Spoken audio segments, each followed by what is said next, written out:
today. I'm recording My this. kids took over my office for video classes today. So Excellent. Good morning, Susan. How are you? Good afternoon. I'm good. How are you? How are you? Excellent. So you gave up your room to the kids. I had to. They kind of kicked me out. So, and it's like I was trying to sit outside, but as you can hear, it's like super windy because I'm down by the water. So I don't think I've ever showed you my view, but I'll show it to you quick because I think you'll appreciate this. That's my ocean view. You're in Westport, right? No, I'm in Fairhaven. Fairhaven. Yeah, it's all Yep.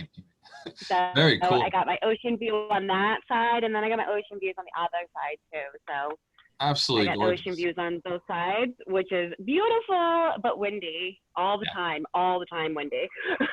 Yeah, so, you're on the water. Like, it's do you ever part of have the game. time when it's not? Exactly. I'm like, I'm not going to complain whatsoever. No. I will take the wind because I will take the view. Absolutely. So, Susan, how'd you get into coaching coaches? What is the plan? Where you're going with this?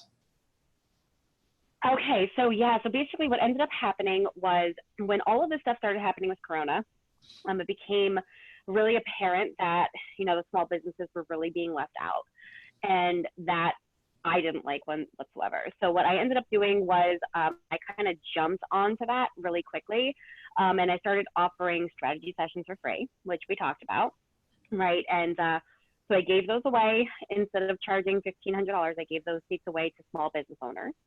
And they all kept saying the same thing, like, do you have like something that I can take? Do you have a class? Do you have something? And I had something already pretty well defined. Like I had already kind of set up my Be a Beacon course.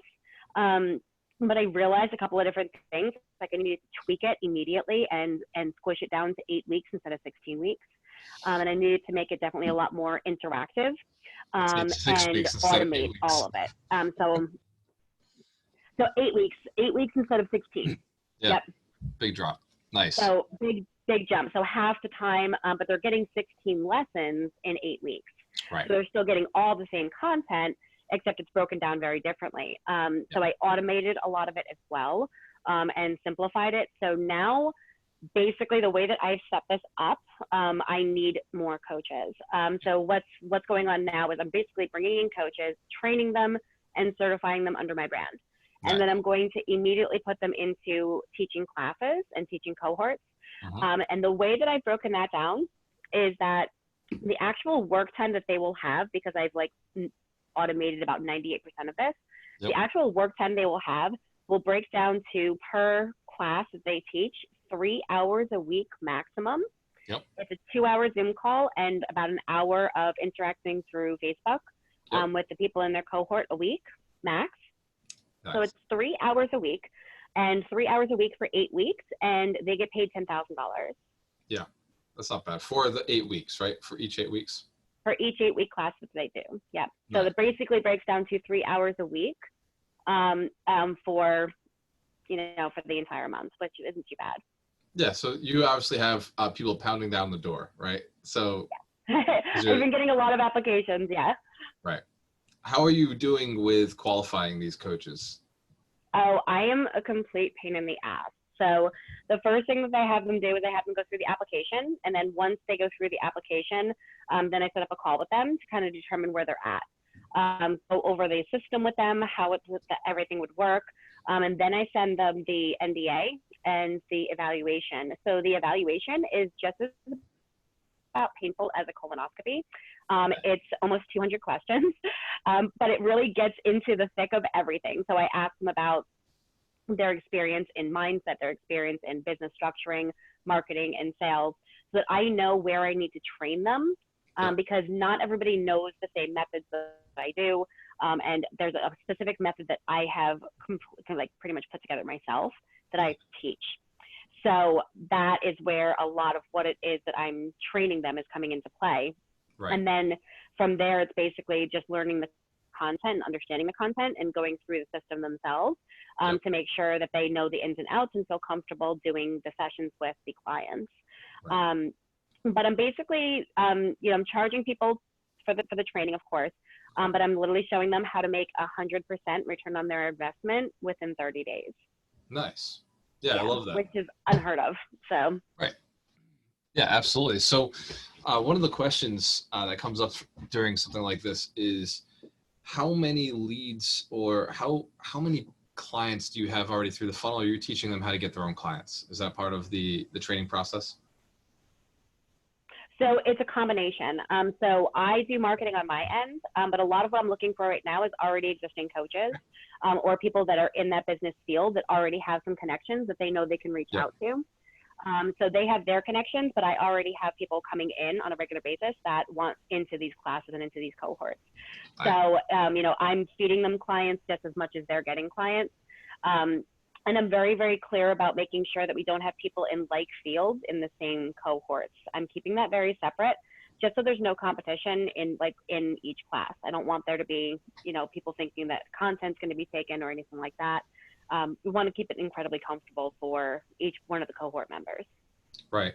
That makes sense. So, and you're not talking about your coaches when you're doing the coaching training. You're talking about when you're actually doing your training coaching sessions. You're actually keeping the businesses separated. So Right. if you're a real estate agent and you're a nail salon or you're a hair salon or you're a car guy, like, okay, cool, you guys can all go together. But if it's multiple people of the same trade, you're keeping them separated. Yes. Yep. Typically, yes, just because I want to really keep things comfortable for everybody. Now I'm going to be tweaking some of the lessons eventually. So once I have the coaches in, I'm going to be looking to bring in to work with coaches that have a lot of experience in the real estate world. I know, right? I know. We talked about that. As soon as Now we're talking. I was like, bro, we need to talk. Okay, we need to talk. So I'm basically going to be creating like a series of classes that are specifically for people in real estate. So we're definitely going to be talking about that. I'm sure. Absolutely. So coaching is one of my weak spots, right? So I'm a mentor. I bring people through, but I don't do the hand holding. I'm not going to be there for, 6 weeks or 8 weeks, or I have one program. It's a mentorship where I am there for 8 weeks. And then after that, they need a coaching program. They need to hold somebody to hold their hand for the next 3 months or 6 months or a year. Right. And that's never been my gift. It's never been my strength. I'm on to the next. I'm just looking to, like, I have affiliates that I'll send you to, right? Here's my coach, go work with this guy. Here's another coach, I'll work for that.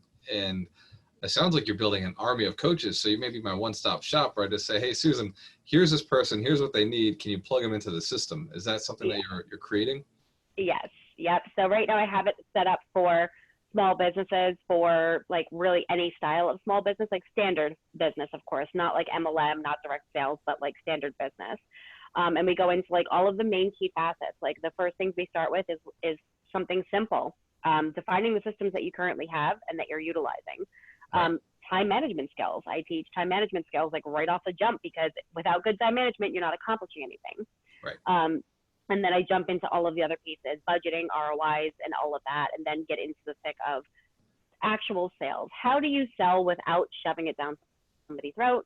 Right. How do you get them to turn into a conversion? And then I get into marketing, market research, and then we get into the social media aspects. How to build your platforms to get them to convert for you, and how to gain the highest conversions from your platforms. Nice. And then I show them how to implement everything. So I will be tweaking it a little bit for specifically real estate. And when that happens, we'll be definitely having a good conversation on that. Yeah, very cool. I love it. That sounds like something that would be valuable to the community, right? So the real estate investing community and the agent community are two separate, entirely different communities with entirely different goals, although they should be more in line with each other. But I'd really like to work them together so that things just work better for everybody. Yeah, absolutely. I agree with you. And it really should be working more cohesively. It should not be so separated, but unfortunately, it's the same thing in almost every field. It really is. Like, I can't even tell you how many coaches that I've spoken to already that they're like, you're a business coach. Why are you connecting with me? I'm a business coach. I'm like, listen, okay, you do something different than I do. Yeah. We're good. I literally, some of the coaches that I work with right now, they're immediate competition to me. Right. And now they're working under my brand. Right. Yeah. So I'm like, you never know what you're going to find, and you would be surprised. Yeah. I mean, it's similar to the situation I find myself in where I really don't care who coaches my clients. I just want my clients moving forward, right? At the end of the day, we're a real estate development company, right? We buy real estate. So the coaching program is just to help us find more deals. It's just to get our people out there doing better and raising capital or closing deals, building better relationships. So we do the coaching and the training as it's like community service to the community to get everything going so that we can find more property. You know, it's symbiotic. So, but there are coaches out there who make a living off of this. And for them, they do have that competitive piece where like, oh, you know, like, am I getting paid enough? Or they're still in my business. It's like, dude, there's so much business. Like there's so much. Like, what are you worrying about? Exactly. Right. Like team up. You know, maybe you're better at marketing this. Maybe they're better at marketing this. We have coaches in our program who are just better at wholesaling than I am. Way better. Far better than I'll ever be. Go take their program, right? I'd love you to take their program and then find me properties using those skills. Like that's you know, abundance. Go ahead. Let's all work together. Exactly. How are you finding? Where are you finding right now businesses? What is your avatar for a business owner or someone who would work with your business? What is your avatar right now? So I have multiple avatars. So I have the medium to large size businesses. That's where I consult. So I have a lot of consulting clients on that end. In the small business realm, a lot of what I'm getting are the people that are not transitioning back to work. They have a side business and now they're making that side business their real business. Unfortunately, the statistic is actually saying that only about 58.2% of the people that are unemployed right now will actually rotate back to the job they had. Wow. That's it. We're talking just barely over half. Companies are downsizing, so people are making jumps into things. They're like, it's going to be impossible for me to find a job, so I decided that I'm going to put all effort into my business because that's what I need to do. I've been getting a lot of those people, a whole lot of those people. And I'm also getting the people that are stagnant. Small businesses that, you know, they've grown to a certain level and they're pulling their hair out and they can't take anymore. They're like, I don't know what's going on. I'm stagnant. I'm not moving. What's going on? I don't understand it. And 9 times out of 10, it's their systems that aren't working for them. They're working against them because they're not using proper solutions to simplify their processes. So because of that, they're taking too much time and they're not able to just follow up with their sales and do things the more cohesive way. So when they go through the training, they're really defining that. They're really understanding what they're missing, why they're missing it, and what the problem areas are. So those are typically the two for the small business. The big businesses, it's every business that is up against that glass ceiling. And I hate to say this, but the people in big business that are up against that glass ceiling have the same exact problem as the small businesses that are up against that glass ceiling. Right. It's systems, it's policies, it's procedures.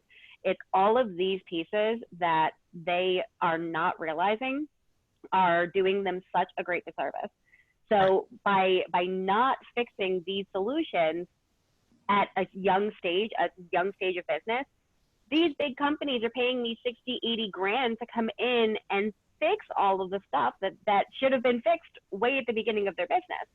Right. So this small business training is teaching them at such a infant stage how to transition, how to find systems that are going to grow with you so that when you do grow, you don't have to worry about creating a whole new system, right? It's like adding to the foundation on your house before you do an expansion, right? Before you put that extra room on, that extra wing on, you have to put the new foundation out first.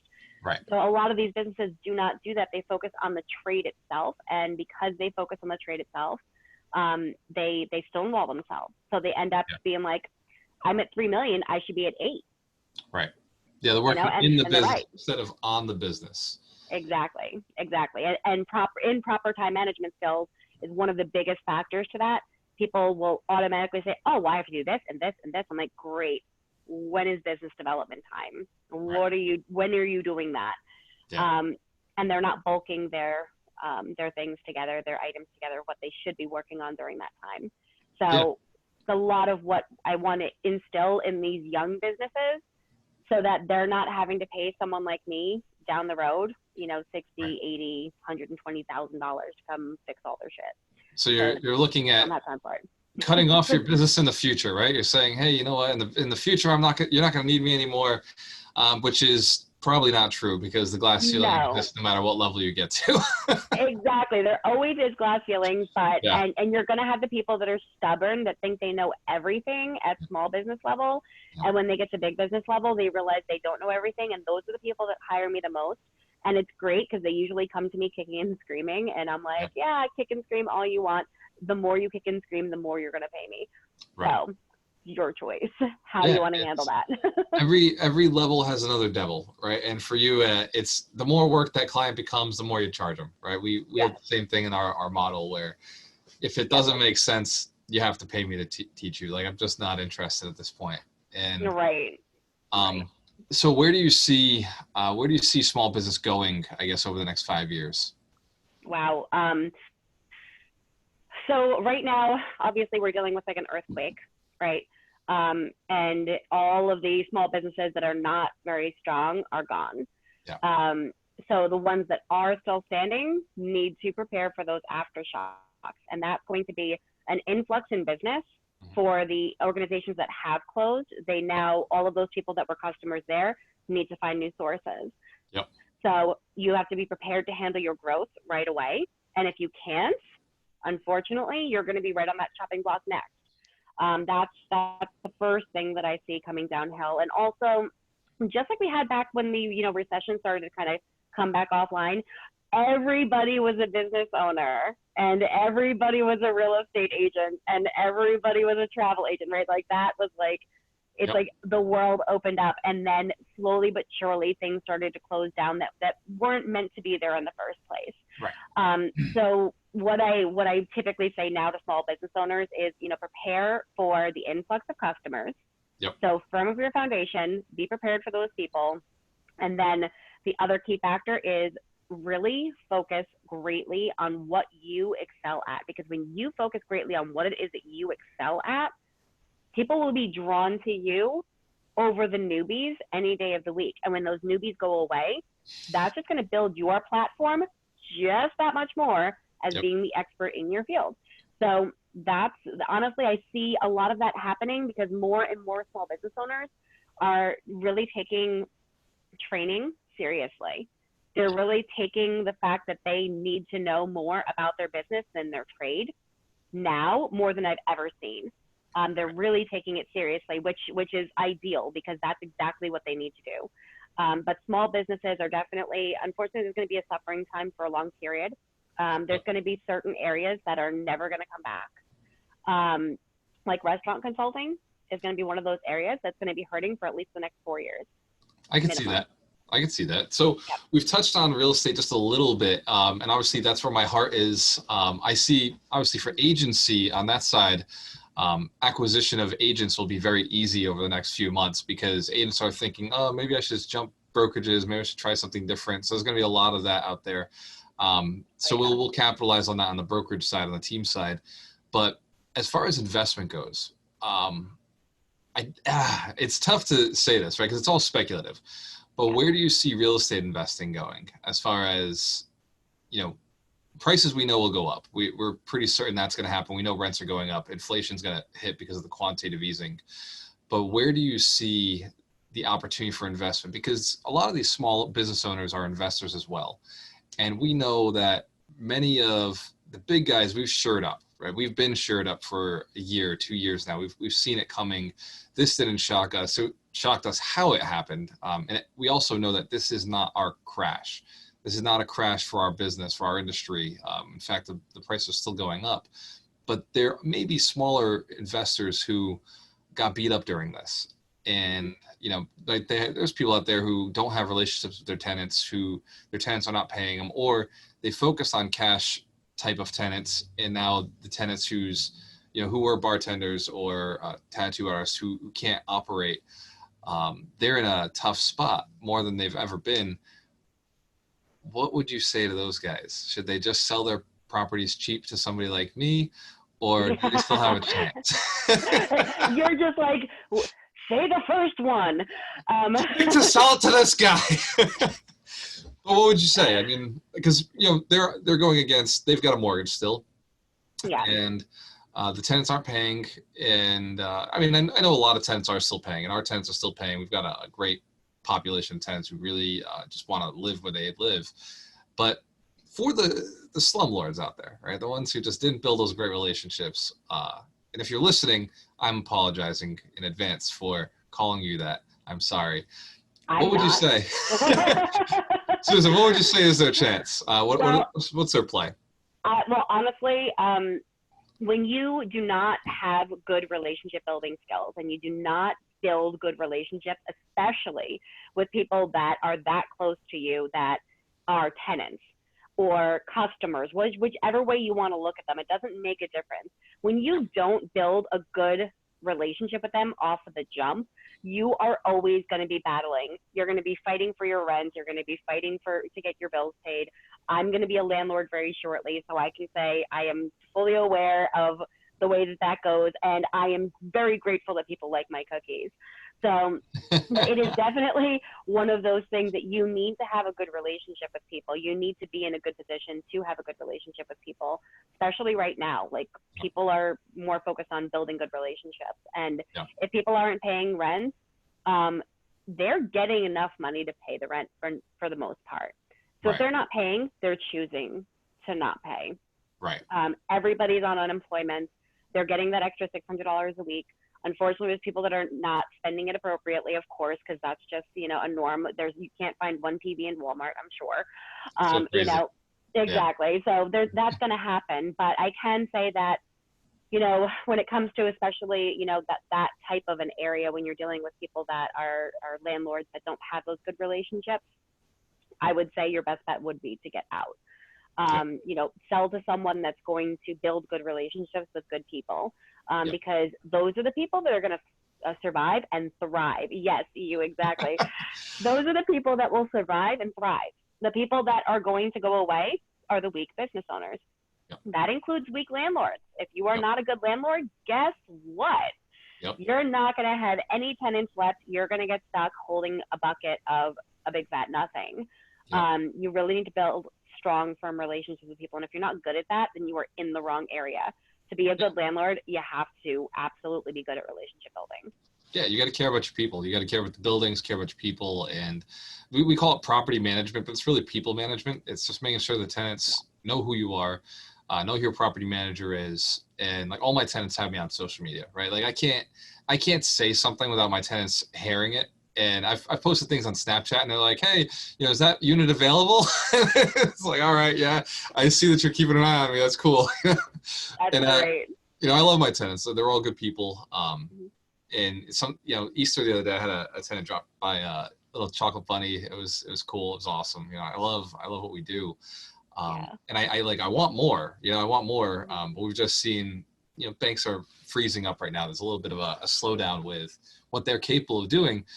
So I know there's a lot of people out there in rough spots who couldn't get the refinance, who couldn't get out of the situation they're in.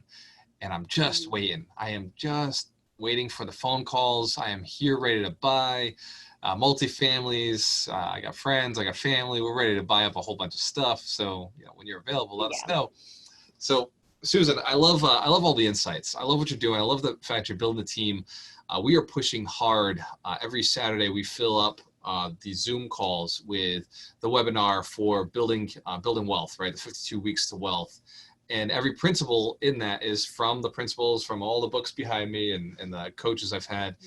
And what we're doing is we put them into the funnel, and then I sell them mentorship. I tell them, look, if you want to get richer, work with me. If you don't, I really don't care. Like, it's up to you. Like, we're obviously not on the same page, but if you're looking to get rich, this is what we do. Then I plug them into coaches like yourself. What is the easiest way to get in touch with you? If somebody's interested in coaching, what is the process? Is it a phone call? Is it email, a text? How does that all work? So if they're interested in getting coaching from me, the best thing to do is to go through my website, SuzanneDwyer.com. If they're looking to become a coach, they can actually connect with me through social media. They can also go through my website as well and contact me there. Through that, they'll have to go through the coaching application process.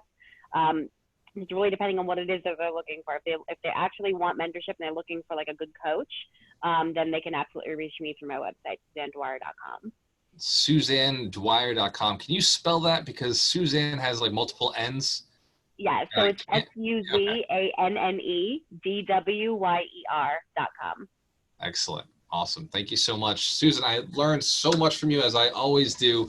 I enjoy our conversations. You're helping the world become a better place, and you're on the same mission as me, building millionaires, helping people become wealthier. And I love that you put a spin on real estate. You're really helping some of the local real estate investors, local real estate agents.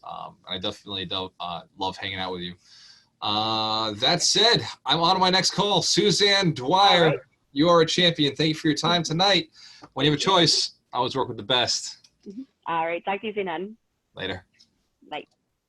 Bye-bye.